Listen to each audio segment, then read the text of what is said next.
Hiya, Whisper here, and we're going to talk about Season 4. I'm going to try and keep it short. I have notes on this monitor. I have a couple things to go over, but not much has changed. So, before we get to specific stuff, there's no affixes for the raid. The dungeon pool is just the Dragonflight dungeons without Dawn of the Infinite. You can still do Dawn of the Infinite on the base Mythic level to get 515 gear, that is champion track gear. And that's going to be important for the Dagger, Nick of Time. We're using the same tier sets. Talents haven't changed, rotation hasn't changed. The raid has been tuned already on the PTR. They added stuff that we've data mined in terms of damage and health numbers. It's going up the same as a normal season would. So with the power creep from gear and the health and damage increase on the raid, it's looking like a normal season. There's no like giga nerf. The only thing is that you will still be encountering the fights at their nerfed values from previously. So like post nerf, it's not going to revert the nerfs or anything. So mechanically, it should still be easier, but numerically, it should be just as hard as any new raid. Secondary stats, I don't want to talk about them too much, but I do have to go over them. It's pretty much just going to be the same as it is right now. We don't have Puzzle Box equipped. Puzzle Box is a huge source of mastery, so mastery is a good stat for us, because just like Witherbark Branch from Season 3, if you have something that gives you a lot of mastery, mastery is worth less. So now we, again, don't have a trinket that gives us a ton of mastery. So, mastery good. So, in general, mastery, crit, haste, burst, right? Still the same as it always has been. And make sure you sim yourself, all that fun stuff. So, getting into it then. There are a couple of embellishments and fun items that I want to talk about.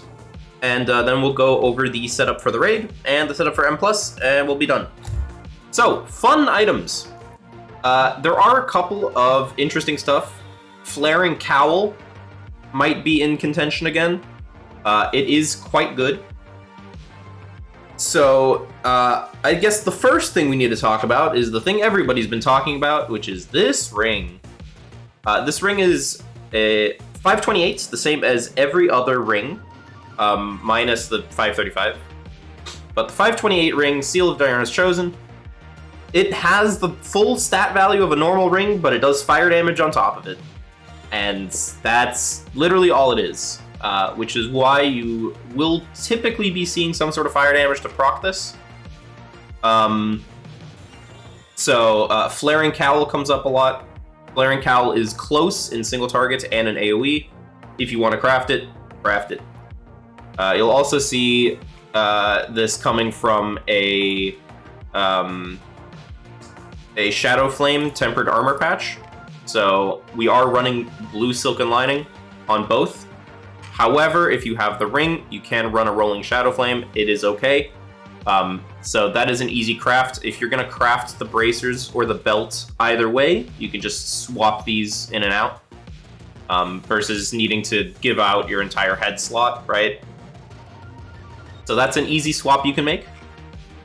Then you have trinket-wise, you have Ashes of the Ember Soul, same as we do in Season 3, and Whispering Incarnate Icon. This is a lot of crit, and it is a lot of stats, and it is really, really good. It is really, really good. We're using this in M+ as well. We'll go over that more later.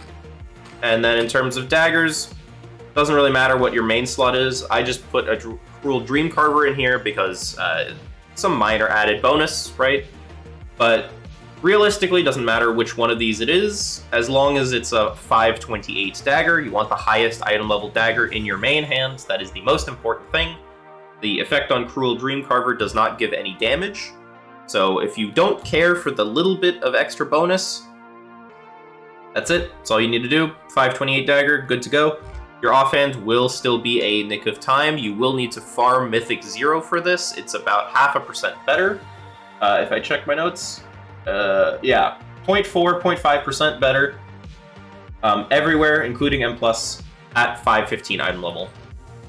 The last item is going to be the cloak. So Voice of the Silent Star is back. This is from Sarkareth, and it has a low chance to give you some stats by stealing a little bit from other players. Now, this is worth for everyone to use because of the ratio, right? You're stealing 175 from 4 allies, but you're getting back over 2,000. So the payoff is definitely there.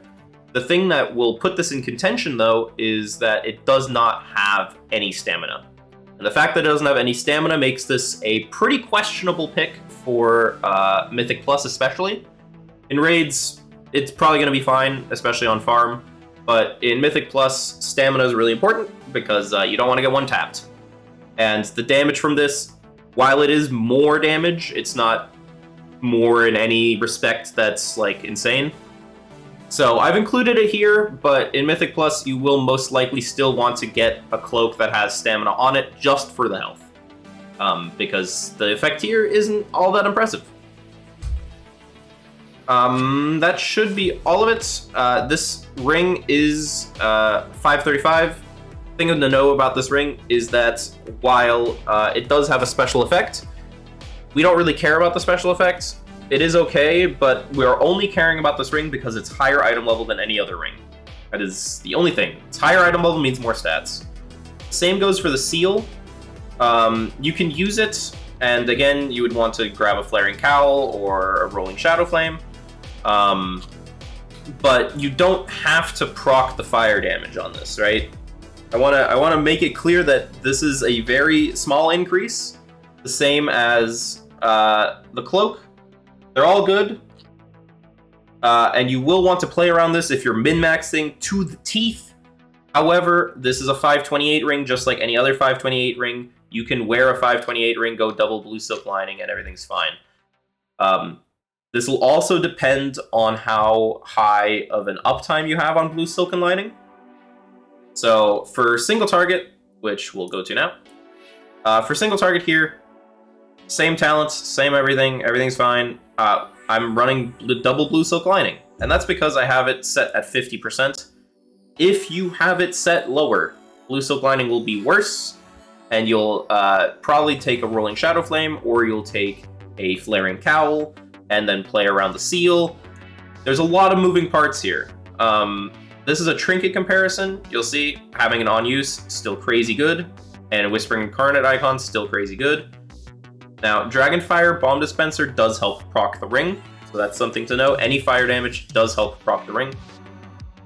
So you'll have to keep all of this in mind. It's going to be a mess. It's already a mess, but bear with me, right? So, Sealed Iron is chosen. It's a ring. You don't have to play around it to the point of, like, collapse, where you're like, oh, I need more fire damage. Having one source is typically enough to proc it, be that a Flaring Cowl or a Rolling Shadow Flame, Dragonfire Bomb Dispenser, a Signet Brand can proc it as well, right? Now, these are worse options. However, you're not going to have everything at the start of the season, so make sure you play around it, right? Other than that, everything's still fine. We're still wearing the same tier set, right? It's the same bonus, and all of this should look fairly familiar. It's big haste, right? There's a bit of crit verse in here because it needs to balance out the stats. But all of this should look very familiar, right? Double Wafting Devotions. We're still playing Corrupting Rage. All the fun stuff, right? This is all fine and dandy. Everything's still normal. Everything's still the same. Going to Mythic Plus, again, for this situation, I'm using Arterial. Again, the Cleave build, perfectly fine. Hybrid, perfectly fine. All the builds, perfectly fine. It's just like Season 3. It's just like Season 3. The one thing you'll notice about the Mythic Plus stuff, though, is Storm Eater's Boon. This thing is insane. It is crazy. It was crazy in Season 1. They didn't do anything. It's crazy in Season 4.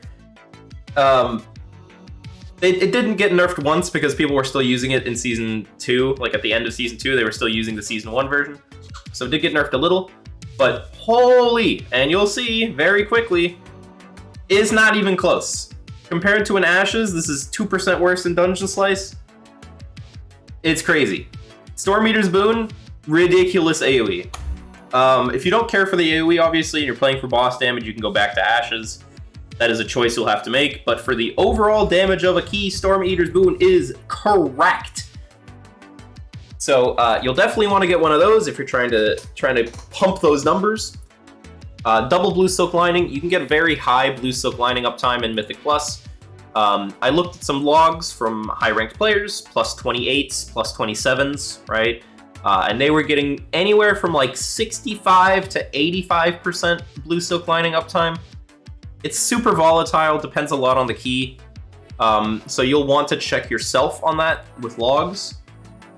But Blue Silk Lining in general, really, really good. You're going to be using them in single target, so using them in AoE is fine as well. Same rule with the Seal of Diurnus Chosen here. If you don't have fire damage, don't worry about it. It's still just a good ring stat-wise. We typically gear a lot of crit and mastery, so having a heavy verse ring here is more than fine. Verse balances out our stats, right? Makes it a little tankier, especially in M+. I know a lot of people enjoy building a little bit higher at verse for that. So in general, all of this should be fairly standard. We're full enchanted into Mastery Haste here, but again, doesn't have to be Mastery Haste. It could be Mastery Crit, could be Crit Verse, could be... It's really, really, really important that you understand the secondaries don't matter. As long as you have a high item level and you aren't like full building versatility, pretty much everything works, right? Everything works. Min-max, obviously, again, sim yourself. You will not have access to all of these items all at the same time. That's how BIS lists work. That's why they suck. But stats, they're good. This one's high mastery. This one's high verse. Perfectly fine. Trinket comparisons here again. You can take a look at it real quick if you already know what these are.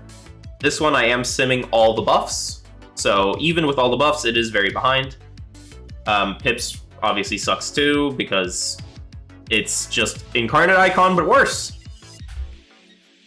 Puzzle Box, just like in single target, falls behind. If you're going to use an on-use, make sure it's an Ashes. Ashes is just simply better, because Puzzle Box is DRing pretty heavily with all the item level that we have. So the flat mastery we get from Puzzle Box being DR'd by all the gear makes it kind of rough.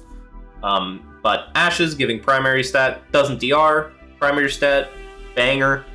A lot of burst, a lot of good. Yeah, I think that should cover everything.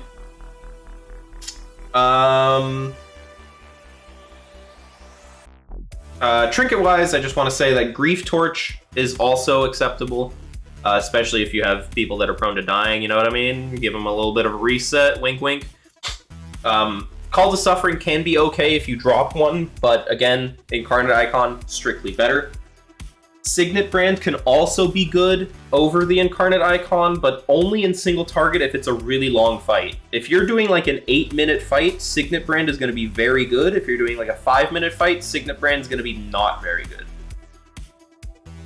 Aside from that,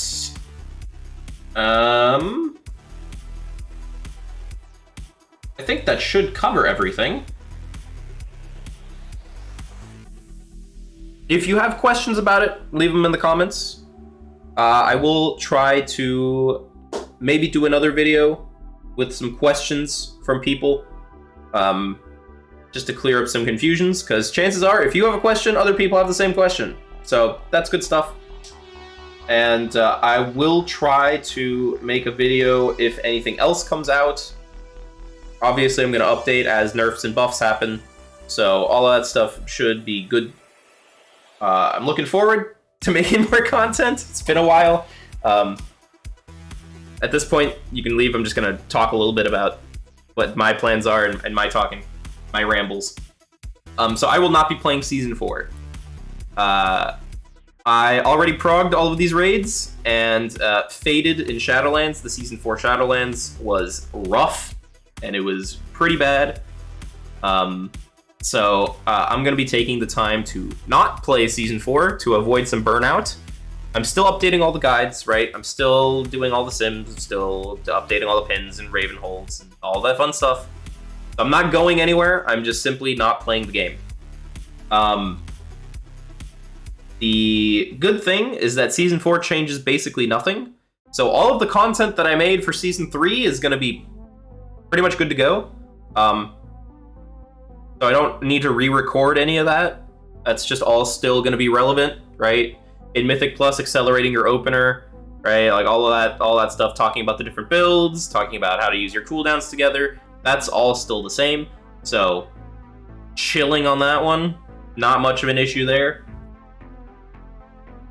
Aside from that, I am going to try and hopefully get beta sooner rather than later for the War Within.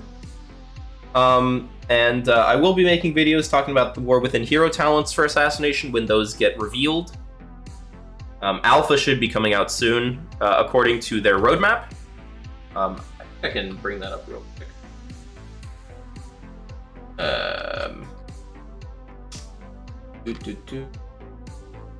Hold on, give me 1 second, I'll pull that up.